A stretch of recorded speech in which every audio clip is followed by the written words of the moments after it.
சில பேர் நினைச்சு கொள்றாங்க என்னன்னா, இந்த அலங்காரம் என்றதுல புருவ முடியல மலிச்சு ஐப்ரோவால பேனையால அப்படி இந்த லைனை கீறி கொள்றது அழகுன்னு நினைச்சுறாங்க. இதான் அழகு. அல்லாஹ் இயற்கையில முடிய படைச்சு வச்சிருக்கிறான். இது அழகாத்தான் இருக்குது. இது இது அல்லாஹ் படைச்சதே அழகுக்குத்தான். பத்தபாரக்கல்லாஹு அஹ்ஸனுல் காலிகீன். அல்லாஹ் அழகிய படைப்பாளன். அல்லாஹ் அழகான படைப்பாளன் என்றால் அல்லாஹுவை போல அழகா படைச்சிருக்கிறதுக்கு யாரும் இல்லை. அப்படி அல்லாஹ் படைச்சிருக்கிறார். இந்த புருவமுடிய நாங்க என்ன செய்யறோம்னா, கண்ணாடிக்கு முன்னால போய் பார்க்கிறோம், இது சரிப்பட்டு வராதே, சின்னதா இருக்குது அப்படின்னு இதை அப்படியே வலிச்சிடும். பிளேடால இத வலிச்சு ரெண்டையும் வலிச்சுட்டு பென்சில் வச்சிருக்கிறான் ஐப்ரோ அதுக்கு வேறையா அதை வாங்கி கொண்டாந்து ஐப்ரோவை பெருசா கீறுறாங்க. கீறி இது வலிச்சாச்சு, முடிய வலிச்சாச்சு, ஐப்ரோவை கீறியாச்சு. கீறி கொண்டு இவங்க வெளியில இந்த மேக்கப்போட நடமாடுறத பாக்குறது.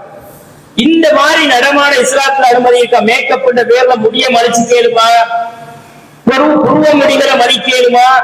நபிகள் நாயகம் ஸல்லல்லாஹு அலைஹி வஸல்லம் 4 பேரை சபிச்சாங்க ரசூலுல்லாஹ். 4 பேருக்கு அல்லாஹ்வுடைய சாபம் இருக்குது அப்படின்றாங்க ரசூலுல்லாஹ். யாரு? புருவ முடிகளை மலித்துக் கொள்கிறவர்கள், பற்களுக்கிடையிலே அறத்தை போட்டு தீட்டி இடைவெளிகளை உண்டாக்குகிற பெண்கள், பச்சை குத்துகிற பெண்கள், பச்சை குத்தி விடுகின்ற பெண்கள். பச்சை குத்துறது, குத்தி விடுறது. புருவ முடிகள்ல முடிய வலிச்சு பென்சிலால போட்டு கீறாங்களே, இந்த புருவ முடியை வலித்துக் கொள்கிறவர்கள்.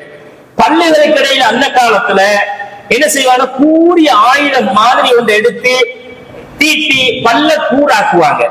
கூறாக்கி இடையில பல்லுகளுக்கு இடையில இடைவெளியை ஏற்படுத்திக்குவாங்க.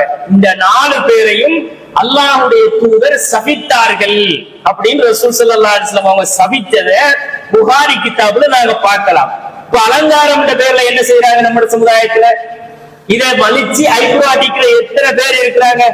மேக்கப் என்ற பேர்ல இந்த ஹராத்தை செய்யலையா? செஞ்சு விடுறாங்க. இந்த மாதிரி செய்யறவங்க அல்லாஹ்வுடைய தூதருடைய லானத்துக்குரியவங்க. எப்படி அவங்க முஸ்லீமா இருக்கணும்?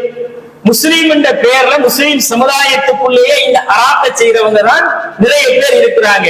கல்யாணம் முடிச்சவங்களும் அப்படித்தான் இருக்காங்க, கல்யாணம் முடிக்காத குமர்களும் அப்படித்தான் இருக்குது.